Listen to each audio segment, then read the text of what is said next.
When we talk about corruption, there are typical types of individuals that spring to mind. There's the former Soviet megalomaniacs, Murat Niyazov, he was one of them. Until his death in 2006, he was the all-powerful leader of Turkmenistan, a Central Asian country rich in natural gas. Now, he really loved to issue presidential decrees, and one renamed the months of the year, including after himself and his mother. He spent millions of dollars creating a bizarre personality cult, and his crowning glory was the building of a 40-foot-high, gold-plated statue of himself, which stood proudly in the capital's central square and rotated to follow the sun. He was a slightly unusual guy. And then there's that cliché, the African dictator or minister or official. There's Teodorin Obiang. So his daddy is president for life of Equatorial Guinea, a West African nation that has exported billions of dollars of oil since the 1990s and yet has a truly appalling human rights record. The vast majority of its people are living in really miserable poverty, despite an income per capita that's on a par with that of Portugal. So Obiang Jr., well, he buys himself a $30 million mansion in Malibu, California.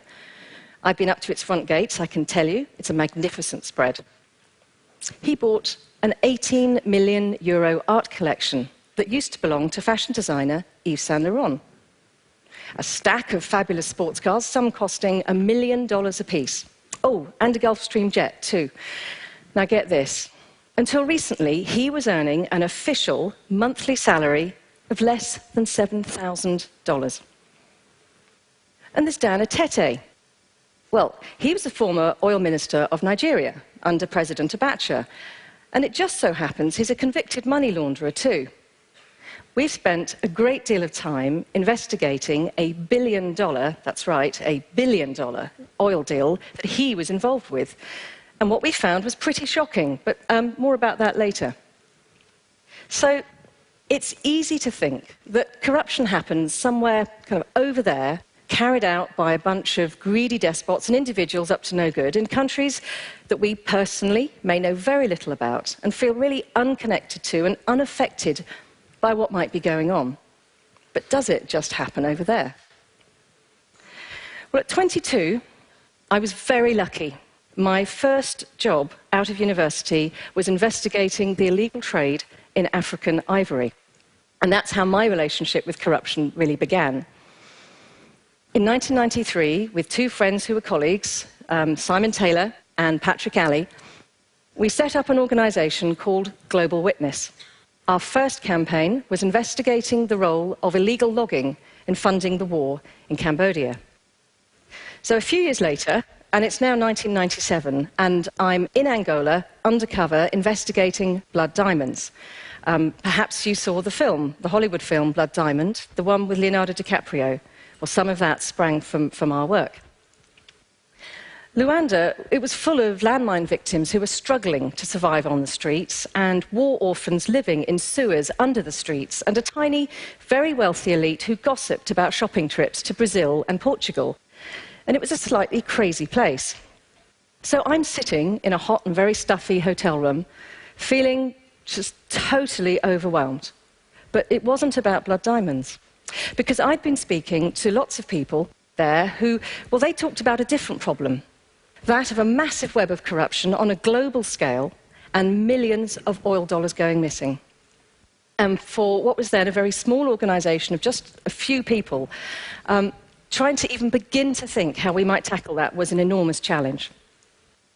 And in the years that I've been, and we've all been, campaigning and investigating, I've repeatedly seen that what makes corruption on a global, massive scale possible, well, it isn't just greed or the misuse of power or that nebulous phrase, weak governance. I mean, yes, it's all of those.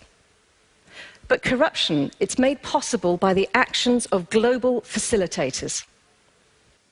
So let's go back to some of those people I talked about earlier. Now, they're all people we've investigated, and they're all people who couldn't do what they do alone.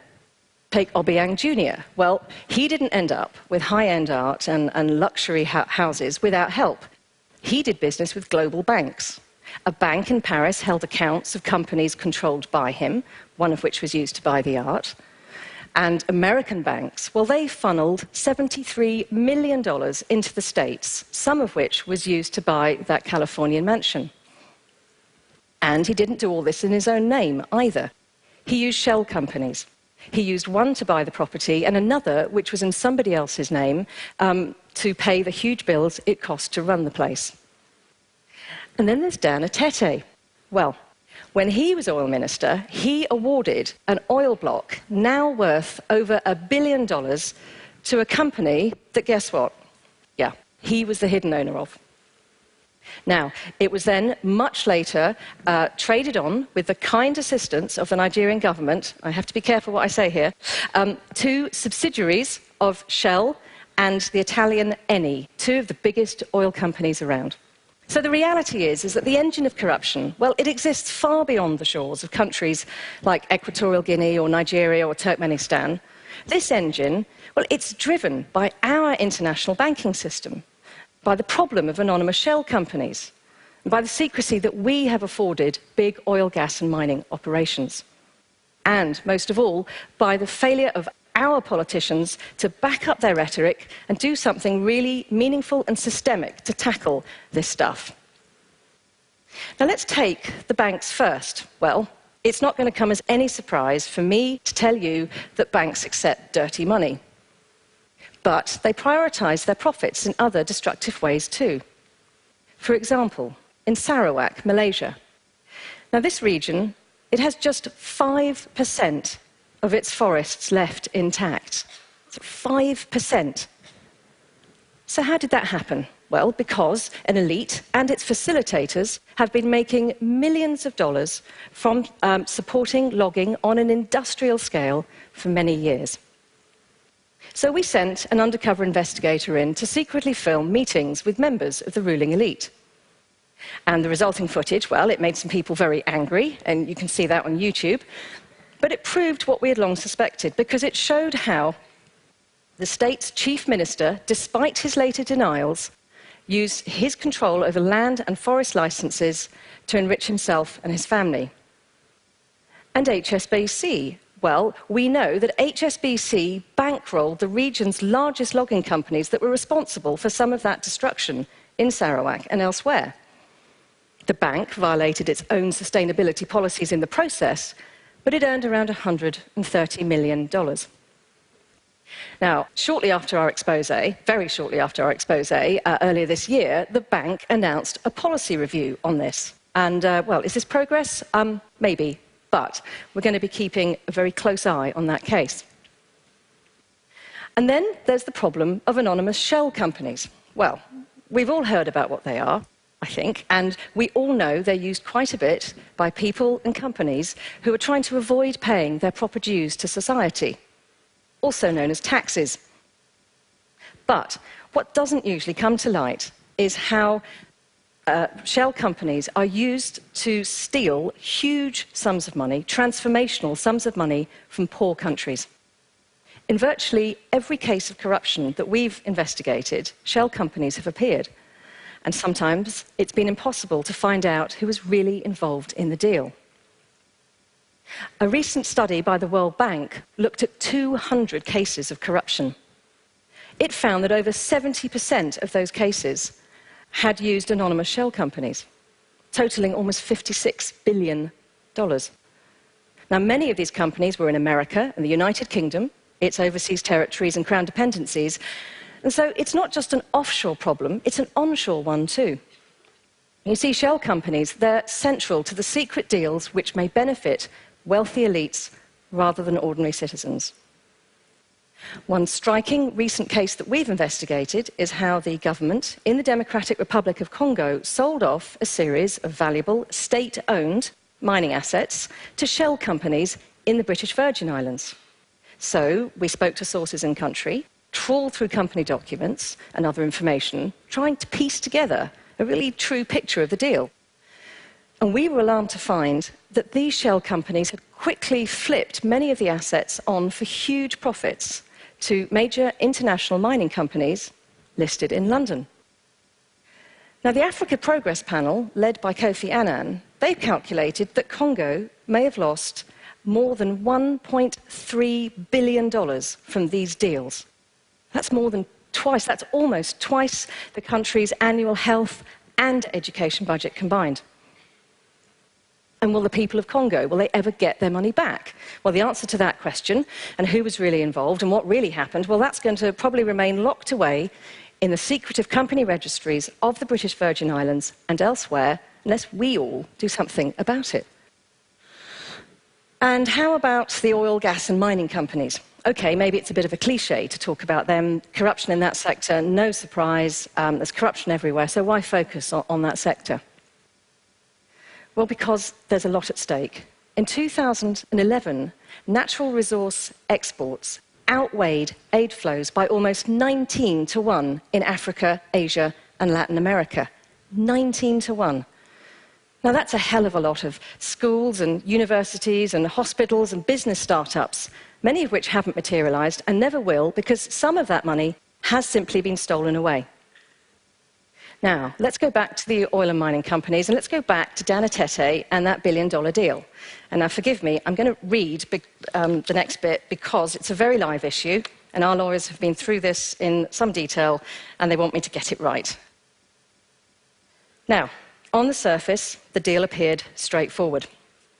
Subsidiaries of Shell and Eni paid the Nigerian government for the block. The Nigerian government transferred precisely the same amount to the very dollar to an account earmarked for a Shell company whose hidden owner was Atete. Now, that's not bad going for a convicted money launderer. And here's the thing. After many months of digging around and reading through hundreds of pages of court documents, we found evidence that, in fact, Shell and Eni had known that the funds would be transferred to that Shell company. And frankly, it's hard to believe they didn't know who they were really dealing with there.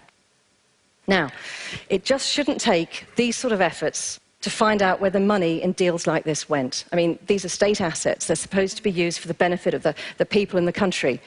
But in some countries, citizens and journalists who are trying to expose stories like this have been harassed and arrested, and some have even risked their lives to do so.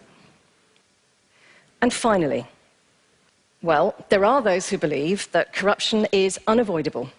It's just how some business is done. It's too complex and difficult to change. So in effect, we just accept it. But as a campaigner and investigator, I have a different view because I've seen what can happen when an idea gains momentum. In the oil and mining sector, for example, there is now the beginning of a truly worldwide transparency standard that could tackle some of these problems. In 1999, when Global Witness called for oil companies to make payments on deals transparent, well, some people laughed at the extreme naivety of that small idea. But literally hundreds of civil society groups from around the world came together to fight for transparency, and now it's fast becoming the norm and the law. 2/3 of the value of the world's oil and mining companies are now covered by transparency laws. 2/3. So this is change happening. This is progress. But we're not there yet by far, because it really isn't about corruption somewhere over there, is it? In a globalized world, corruption is a truly globalized business, and one that needs global solutions supported and pushed by us all as global citizens, right here. Thank you.